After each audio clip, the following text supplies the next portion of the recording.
बिस्मिल्लाहिर्रहमानिर्रहीम। अस्सलाम वालेकुम जी। कैसे हैं जी तमाम दोस्त? उम्मीद है सब खैर आफियत से होंगे।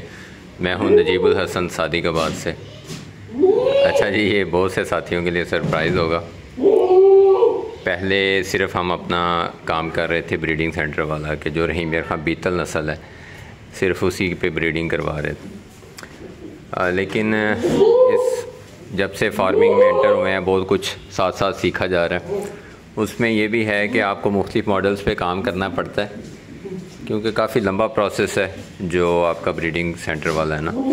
तो उसको मैनेज करने के लिए आपको साथ में छोटे छोटे मॉडल्स जो हैं, वो सीजनल मॉडल कह लें, उन पे भी काम करना पड़ता है। एक तो इसमें आपकी वो समझे इंटरेस्ट बना रहता है, दूसरा इनकम का सोर्स भी बना रहता है।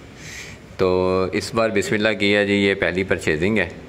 और वैसे मुझे उम्मीद नहीं थी कि शादी के बाद की मंडी से मुझे इस क्वालिटी के एनिमल मिल जाएंगे, लेकिन अल्हम्दुलिल्लाह मिल गए हैं। ये पहली मंडी की है और मैं लेके आया हूँ 7 एनिमल, जो कि ये सफ़ेद राजनपुरी अबलक हैं और राजनपुरी हैं बीच में गुलाबी।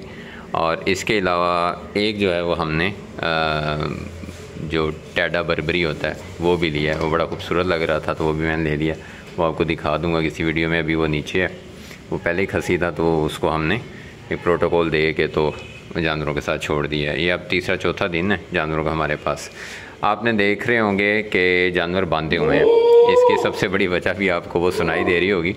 जानवर सारे जो हैं वो आंडू हैं और बहुत अग्रेसिव हैं। तो हमने इनको पहले ऐसे छोड़ा था, तो इन्होंने आपस में बड़ा बुरी तरह से लड़ना शुरू कर दिया और तंग करना शुरू कर दिया एक दूसरे को। तो उससे ये होता है कि जानवर स्ट्रेस में आ जाते हैं, और जो जानवर थोड़ा सा बीच में कमज़ोर होता है, दूसरे उस पर डोमिनेट हो जाते हैं और वो खौफज़दा रहता है और स्ट्रेस में आके वो बीमार हो जाता है, खाता पीता नहीं है। तो फ़ौरन ही जानवर को जब भी मंडी से ले कर आएँ, तो उस वक्त हम फ़ौरन उसको खसी भी नहीं करवा सकते, क्योंकि हमें नहीं पता कि पीछे जानवर जो है उसकी क्या हिस्ट्री है। तो उसको ऑब्ज़र्व करने के लिए और उसको थोड़ा रेस्ट देने के लिए हमें कुछ दिन चाहिए होते हैं। तो इरादा यही है कि इनको 4 से 5 दिन जो है वो हम इस तरह से रखें, और ये थोड़ा सा इस माहौल से मानूस हो जाएं, खुराक पे ढल जाएं, फिर हम इनको खसी करवाएंगे। खसी करवाने के बाद हम इनको खुला छोड़ देंगे। ये इनके लिए कमरा है, तकरीबन ये 22 बाई 14 फिट का बड़ा कमरा है। और इसी तरह बाहर एक सहन है जो इससे भी बड़ा है, तो ये इनको दिया जाएगा। इरादा है कि हम जानवरों को कोशिश करेंगे कि तकरीबन कोई 25 से 30 क्वालिटी एनिमल, वो बकरे के जो हमारे वेट गेन में चले जाएं 80+ में। तो अभी ये खीरे हैं और इसमें सिर्फ 2 बकरे, एक दोंदा हो रहा है, एक दोंदा हो चुका है, बाकी सारे खीरे हैं, पके खीरे हैं। और उम्मीद है कि तक ये 2 दांत और 4 दांत तक जाएंगे और वेट भी अच्छा गेन करेंगे।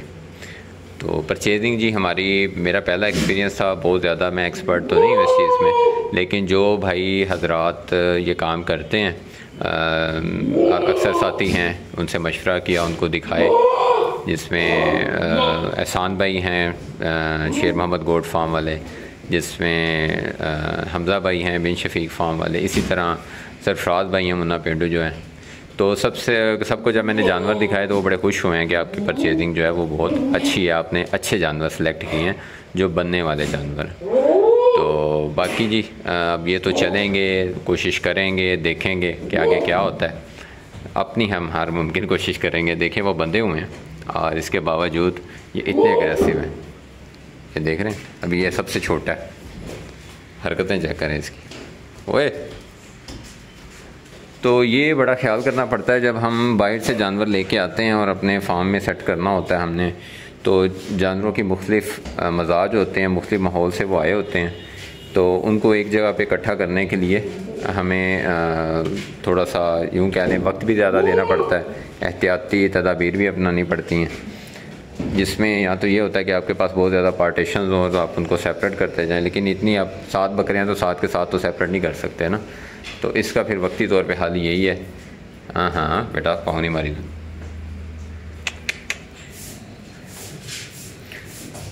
तो आज इनको नहलाया भी है। अच्छा जी, मैं बता देता हूँ कि इनको जो हमने अभी तक प्रोटोकॉल दिया है वो ये दिया है कि इनको ला के सबसे पहले तो हमने इनको लगाया आइवरमेक्टिन। ठीक है। आइवरमेक्टिन जो है ना वो सिर्फ जुओं लिखों के लिए नहीं है। आइवरमेक्टिन इनकी स्किन के ऊपर जो भी जरासीम इनकी स्किन में हों या स्किन के ऊपर हों उनको भी ख़त्म करता है। तो अक्सर आपको पता है जो वायरल डिजीज़ होती हैं ना ये एक छूने से आती हैं। मंडी में जानवर होता है तो कोशिश करें, मुझे तो ये समझ आई है कि आप वायरल बीमारी से बचने के लिए जानवर को आइवरमेक्टिन लाजमी लगाएं। अच्छा, दूसरा फिर हमने ये किया है कि इन जानवरों को एक आपके सामने है कि हमने इनको बांधा है अभी, ताकि ये थोड़ा सा आपस में मानूस हो जाए और ये एक दूसरे की मार पिटाई जो है ना वो बंद करें। तीसरा, इनको ज़रा खुराक पे लगेंगे। अभी इनको लूसन डाला हुआ है, बिल्कुल हल्का हल्का सा मैं जो इनको वंडा है बिल्कुल हल्का हल्का दे रहा हूँ।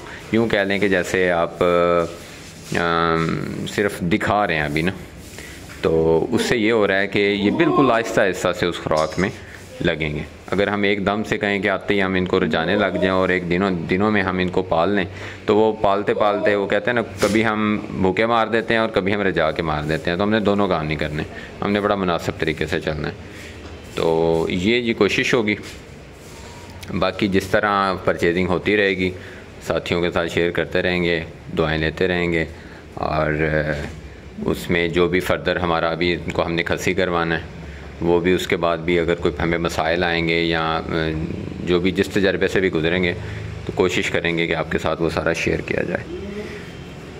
तो इसके बाद जब इंशाल्लाह ये तैयार होंगे तो फिर ये फॉर सेल भी होंगे और जो साथी भी ईद के ऊपर अच्छा खूबसूरत जानवर करना चाह रहा होगा तो इंशाल्लाह ये उनको देंगे भी। तो ये जी आपने दुआ भी करनी है और कोई आपका मुफीद मशवरा हो तो वो भी देना है। तो दुआ में याद रखें अपना, अपने जानवरों का ख्याल रखें, गिरदोनवा में सबका ख्याल रखें। अल्लाह हाफ़िज़ जी।